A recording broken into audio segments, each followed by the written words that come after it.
dalam segala hal dan dalam segala perkara tidak ada sesuatu yang merupakan rahasia bagiku, baik dalam kenyang maupun dalam hal kelaparan, baik dalam hal kelimpahan maupun dalam hal kekurangan.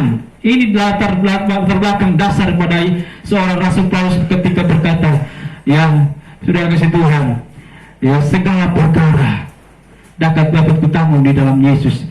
Saudara, dia berkata ini saudara karena dia telah mengalami pengalaman yang begitu indah dengan Tuhan. Dia telah mengalami itu kesusahan dalam melayani Tuhan. Dia telah, Bapak sudah kasih Tuhan, merasakan di mana dia telah disesah, ya, bagaimana dia telah menderita dalam melayani Tuhan. Ya, dia Rasul Paulus tidak pernah menikah. Ya, dia adalah rasul yang tidak pernah menikah. Jadi tidak ada saudara kasih Tuhan istri yang menolongnya, membantunya. Tetapi ingat baik saudara, tetapi kesembuhan daripada Rasul Paulus, dia tidak pernah goyah. Amin. Ya, apakah yang akan membuat dia saudara kasih Tuhan terpisah dengan kasih Tuhan? Ya, ketelanjangankah, kesusahankah? Tidak. Amin. Karena dia telah belajar tadi saudara dalam ayat yang ke-10, 11, 12, 13. Karena dia telah belajar apa itu kelimpahan, apa itu kekurangan, apa itu kelaparan, apa itu kekenyangan. Semuanya itu telah dia pelajari dengan Tuhan. Apalagi mau mati, ya kasihan. Ya, Rasul Paulus, itulah Rasul Paulus saudara. Komitmen dengan Tuhan. Segala perkara dapat kutanggung di dalam Dia. Amin. Di dalam Yesus yang memberikan kekuatan.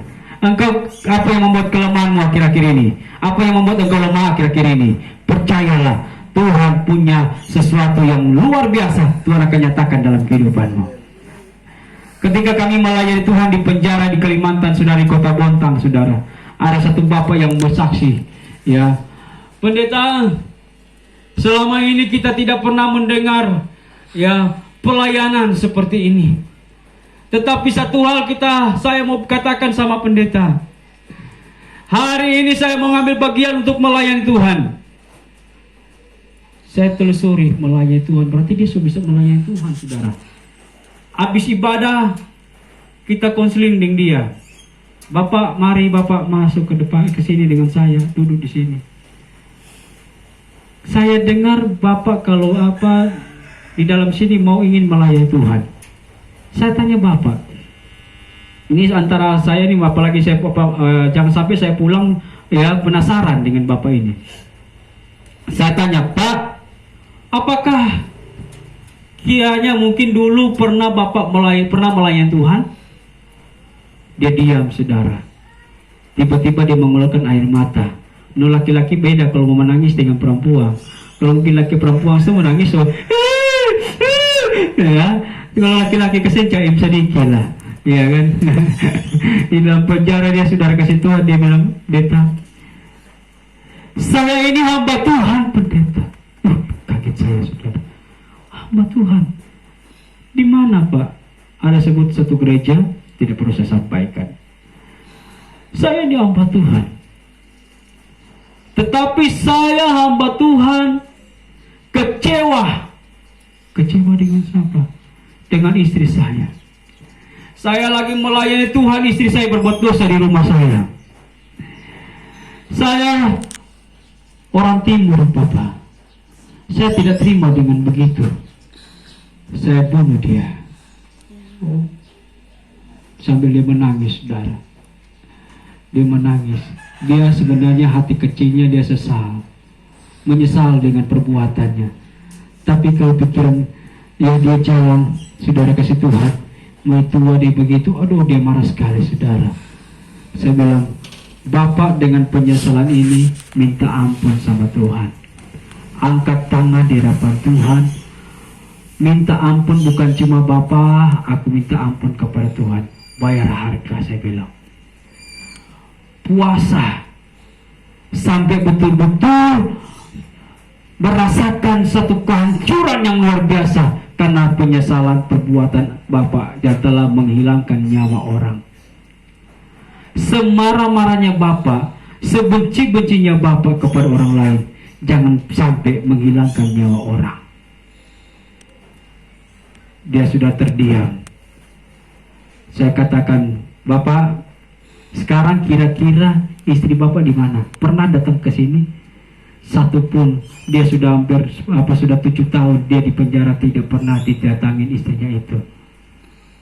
Tapi istrinya mana? Ada di kota ini, Bapak. Saya tidak berani, saudara. Saya tidak berani karena takutnya orang kalau bertobat kan ternyata sampai selalu pikirannya mereka tuh sudah datang ke dia. Saudaraku kasih Tuhan. Tapi sebelum saya sudah kasih Tuhan melayani dia masih dia begitu lama sekali, saudara kasih Tuhan. Ada pasal berlapis soalnya dia. Jadi cukup lama dia di situ, saudara. Dan saya katakan kepada saudara, masalah tantangan boleh datang, tetapi ingat, kasih Tuhan jangan pernah memisahkan kita dengan Tuhan. Amin. Apa masalah tantangan yang kita hadapi jangan pernah memisahkan kita dengan Tuhan. Yang percaya katakan amin. Ya, masalah boleh datang, problem boleh datang, tapi jangan pernah tinggalkan Tuhan. Ya, memang penyesalan itu tidak akan pernah muncul di depan, selalu di belakang. Betul nggak, saudara?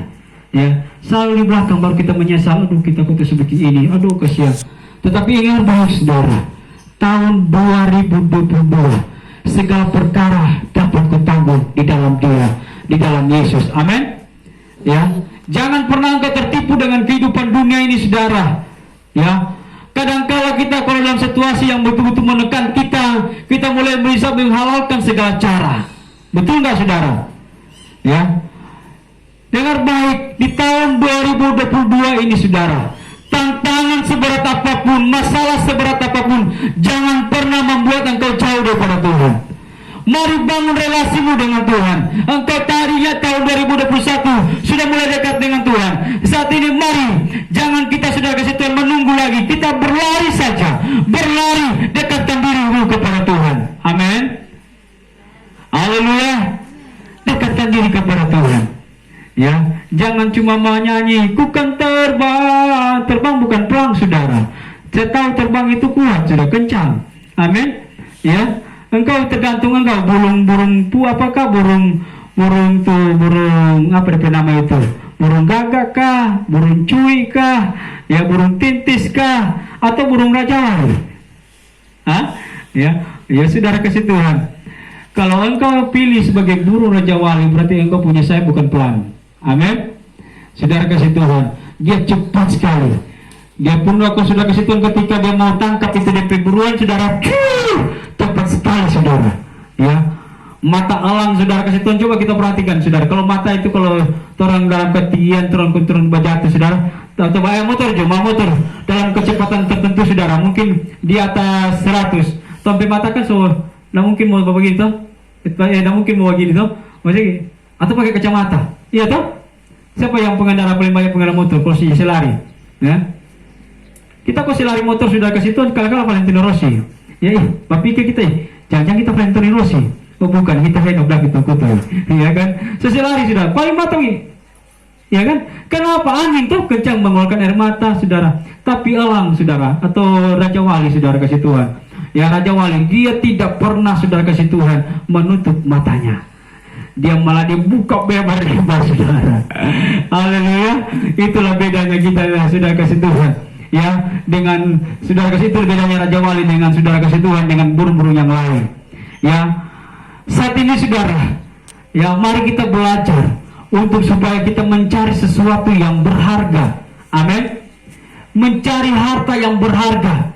Ya, saudaraku. Memang betul Tuhan telah katakan segala perkara dapat, firman Tuhan katakan segala perkara dapat kutanggung di dalam Dia, di dalam Yesus memberikan kita kekuatan. Tetapi dengar baik, gimana kita saat ini sudah kasih Tuhan dalam kita menjalankan tugas kapasitas kita sebagai orang percaya untuk hidup di dunia, untuk mencari yang berharga. Amin. Kita mungkin sudah kasih Tuhan, kita tidak mau kita berdiam diri biasa-biasa saja. Kita mau yang berharga, yang percaya katakan amin. Siapa yang paling berharga dalam kehidupan kita cari? Dia Yesus. Amin. Dia harta yang luar biasa. Tadi firman Tuhan dari lagu karya terbesar dalam hidupku. Amin. Karya terbesar. Kenapa, saudara? Karena kita telah merasakan karya yang terbesar itu, saudara. Ya, jadi mencari harta yang terpendam itu memang kalau dalam firman Tuhan, kalau kita lihat, saudara, dalam Matius. Ya, coba kita perhatikan Matius pasal 13.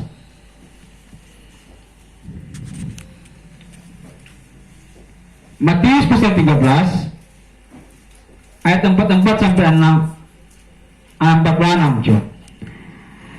Matius pasal 13 ayat 44 sampai 46. Demikian firman Tuhan, perumpamaan tentang harta terpendam dan mutiara yang berharga. Hal kerajaan surga itu seumpama harta yang terpendam di ladang, yang ditemukan orang lalu dipendamkannya lagi. Oleh sebab sukacitanya, pergilah ia menjual seluruh miliknya lalu membeli ladang itu. Demikian pula hal kerajaan surga itu seumpama seorang pedagang yang mencari mutiara yang indah. Setelah ditemukannya mutiara yang sangat berharga, ia pun pergi menjual seluruh miliknya lalu membeli mutiara itu. Puji Tuhan, saudara. Ya. Jadi setiap kita, saudaraku dikasih Tuhan, ya, ingin mencari hal yang luar biasa. Coba perhatikan, saudara. Orang itu kalau kerja mau mencari bekerja di tambang, mencari emas, ya, di Tatelu ada, di mana lagi? Di Bolomongondo sana ada, ya. Dan mereka, saudara kasih Tuhan, yang dibutuhkan adalah apa? Power of unity, kekuatan persatuan. Mereka kalau bekerja, saudara kasih Tuhan, tidak ada kesatuan, ya. Yang paling mau mati lebih dulu orang yang di bawah, saudara. Betul nggak, saudara? Ya. Kenapa? So bekerja, tak napas, betul nggak, saudara?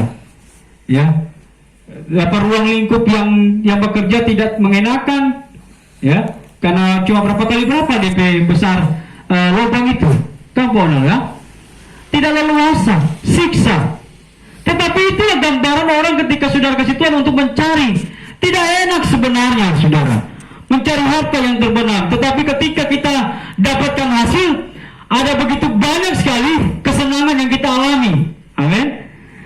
Dan tidak pernah mungkin dibatasi sukacita yang kita alami. Kira ketika saudara ya dapat hasilnya direct, ya dibakar begitu, masukkan tromol dan dibakar begitu rupa sehingga menjadi emas, baku berbagi ke satu orang 30 juta, nyana tenang, ya kan? Enak tuh 20 juta. Oh, saudaraku kasih Tuhan. Kalau begitu saudara dia bilang, oh kalau begitu kita turun tinggal sini, jo kontrol sama-sama tolong kerja. No, hasil begitu saudara, senang, ya. Orang akan, sudah kasih Tuhan, ketika melihat hasil yang baik, orang akan senang sekali. Oh, senang sekali. Begitu juga dengan firman Tuhan, saudara. Memang untuk datang ke ibadah, saudara kasih Tuhan, banyak sekali tantangan, masalah, tidak enak, ya. Betul, saudara. Apalagi ditawarkan dengan ya begitu tawaran-tawaran yang begitu indah. Marjo orang di situ, marjo Pitorio di situ, begini dapat ini, dapat itu, begini begitu. Akhirnya saudara tergoncanglah hati untuk pergi ibadah. Kalau begitu, toranya pergi ibadah, torang mari maju kampung. Wah, saudara. Ya langsung cus, saudara. Ya, ibadah baik. Saudaraku dikasih oleh Tuhan, ya.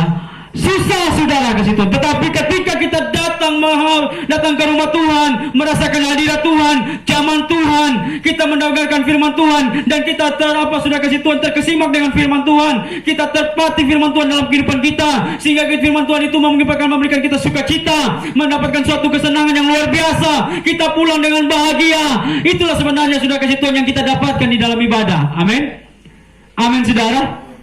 Nah, kalau kita dapatkan sesuatu yang berharga dalam kehidupan kita ketika kita mendengarkan firman Allah, wow, saudara, apalagi imam di tengah-tengah keluarga kalau sudah diberkati Tuhan lewat firman Tuhan, mantap, ya. Keluarga, kepala imam tengah-tengah keluarga ketika sudah kasih Tuhan mencari anak Tuhan yang luar biasa, ya pasti ke istri anak-anak itu pasti diberkati Tuhan. Amin. Berkat itu mengalir dari atas. Yang percaya katakan amin. Ya. Ketika imamnya tidak baik, imamnya rusak, maka di bawahnya pun akan rusak. Amin. Suami pemabuk, suami sudah kasih Tuhan, ya perusak, saudara, atau pemabuk atau pengkacau, saudara, pasti anak-anak itu dan istri pasti akan kacau. Ya. Kenapa? Karena kepalanya, imamnya rusak. Pasti kebanyakan rusak. Jangan marah tuh anak kalau masih kecil coba minum, coba rokok. Jangan marah karena apa-apa baroko, minum, kacau. Di acara kacau. Siapa yang bikin kacau? Tuh di papa. Ya selesai bola-bola. Oh di anak itu tunjukkan. Wow. Siapa anak itu dia? Siapa apa itu dia? Oh luar biasa. DP anak tunjukkan kenapa? TP papa jago, iya kan? Oh TP papa loh kasihan. Kalau cuma belum apa cuma bir cuma 3 ya botol ya. Dia cuma minum air putih itu. Cap tikus pakai menyala aku 1 botol ya. Nyana lama aja bikin apa kita itu dia. Ya. Loh, saudara jago minum, dewa minum ada di Pinangunian saudara, umur dengan kita, satu angkatan dengan kita saudara. Jago minum, jago minum. Konde saya nama dewa mabuk, puro. Minum cap tikus campur apa? Sampo, kalau pilih kata campur paling harum mana? Puro saudara kasih Tuhan. Sampo disok pakai sampo Sunsil, harum kan di bau-bau, sampo clear. Akhirnya apa saudara? Ya dalam puro clear saudara. Ya, puji Tuhan sampai dia meninggal saudara kasih Tuhan masih nana itu puro. So angus di apa dalam puro. Ya kan? So baru Pinangunian saudara. Kenapa? Gak minum cap tikus campur apa? Campur clear, sampo clear. Sampo aja pakai di rambut ya, pas sudah pakai minum. Ya Tuhan tolong. Ya. Akhirnya apa? Bukan cuma rambut boleh bersih saudara kasih Tuhan dari kutu, sampai puro pun bersih. Ya, sampai dunia pun dia hilangkan bersih sampai hilang dunia dari dunia saudara. Ya, Bapak Ibu yang diberkati Tuhan. Ya, manusia ini tidak ada kekuatan yang paling kuat dalam hidup ini. Yang percaya katakan amin. Ya, Limbat yang pernah meneteskan air mata, akhirnya apa? Meneteskan air mata karena DP ini kasih tinggal.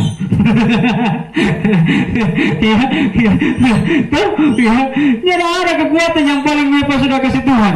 Ya, yang bisa berkuat dia. Udah, saya lihat itu apa itu alat berat ada kasih tindis pada dia. Udah. Tapi semua patah di tulang ini, jangan saudara. Dia bagai teriak saudara, hidup dia. Ya, padahal alat berat ada tindis pada dia. Ya.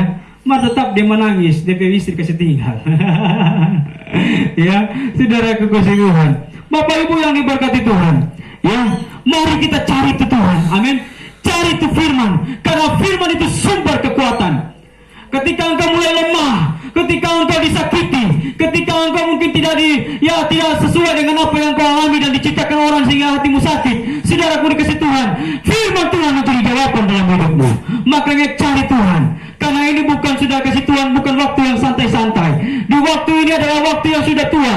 Ya, ada lagu dunia ini soalnya tua. Ya, semakin hari semakin tua ini dunia ini.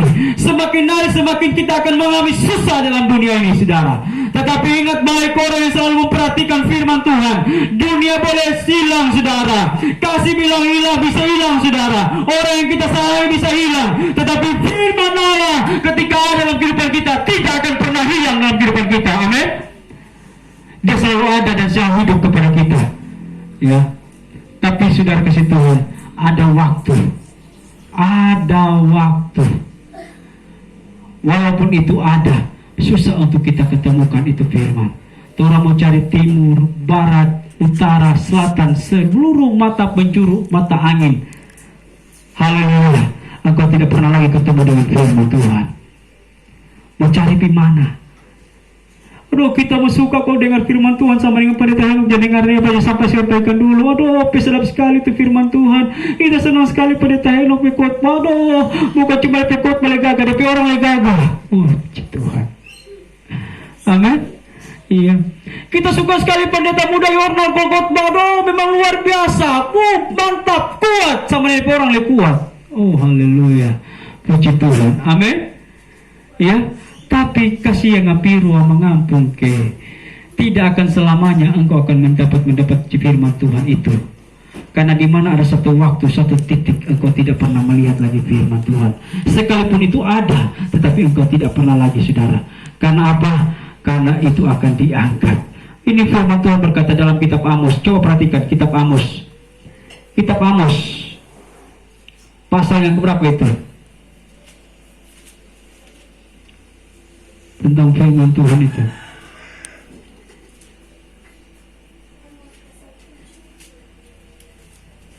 Amos 8, saudara, ayat yang ke-11.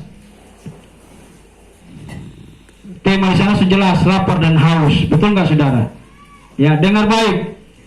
Amos pasal 8 ayat yang ke-11 dan 12. Dengar baik, saudara. Sesungguhnya waktu akan datang, demikianlah firman Tuhan Allah. Aku akan mengirimkan kelaparan ke negeri ini, bukan kelaparan akan makanan, dan bukan kehausan akan air, melainkan akan mendengarkan firman Tuhan. Mereka akan mengembara dari laut ke laut dan menjelajah dari utara ke timur untuk mencari firman Tuhan. Tetapi apa saudara? Tidak mendapatkannya. Amin. Jadi kalau sekarang ini masih gratis, dengar baik-baik itu firman Tuhan. Dan suatu waktu engkau akan kangen dengan acara-acara seperti ini. Dan ada waktunya engkau sudah tidak pernah lagi ketemu dengan acara-acara seperti ini. Sekarang masih ada waktu. Kalau ada ibadah, datang ibadah. Amin. Jangan bikin ibadah sendiri, alias kalots, ya, alias kalota. Ada ibadah, datang ibadah, dengar firman. Karena engkau satu waktu lagi dengar baik, engkau akan kangen dengan acara-acara ini seperti ini di gereja. Aduh, kita mau ibadah, aduh, susah sekali. Cari Tuhan dengan sungguh-sungguh, saudara. Cari Tuhan. Karena ketika engkau dalam ketidakmampuan, engkau lemah, ada firman Allah yang memberikan kekuatan dalam hidupmu. Amin. Tadi dalam Filipi pasal 4 ayat 13. Filipi 4 ayat 13, segala perkara dapat kutanggung di dalam Dia, di dalam Yesus memberikan kekuatan dalam hidupmu. Saudara dengar baik, saudara. Orang akan ke timur, selatan, utara, barat tidak akan pernah temukan, saudara. Tetapi dengar baik, ketika kita cari Tuhan, ya, kita ketemu selama dia ditemu, saudara, kita akan mendapatkan penghiburan daripada Tuhan. Amin. Cari Tuhan dalam kesusahanmu, dalam tekanan yang begitu luar biasa yang menghimpit hidupmu. Engkau mungkin terasa sesak di hati, engkau mungkin tidak mampu, engkau berkata mungkin seperti Nabi Elia berkata begini, ambillah nyawaku. Soalnya mampu kita Tuhan, soalnya kuat kita, so sakit sekali kita. Tetapi engkau masih di dunia, berarti masih ada rencana Tuhan yang begitu indah yang kau alami. Amin. Karena apapun yang kita hadapi, ya tidak mungkin tidak sepantau dari mata Tuhan. Amin. Tidak mungkin Tuhan tidak pantau. Ya sudah kasih Tuhan kita yang ada, apalagi kita yang selalu setia kepada Tuhan.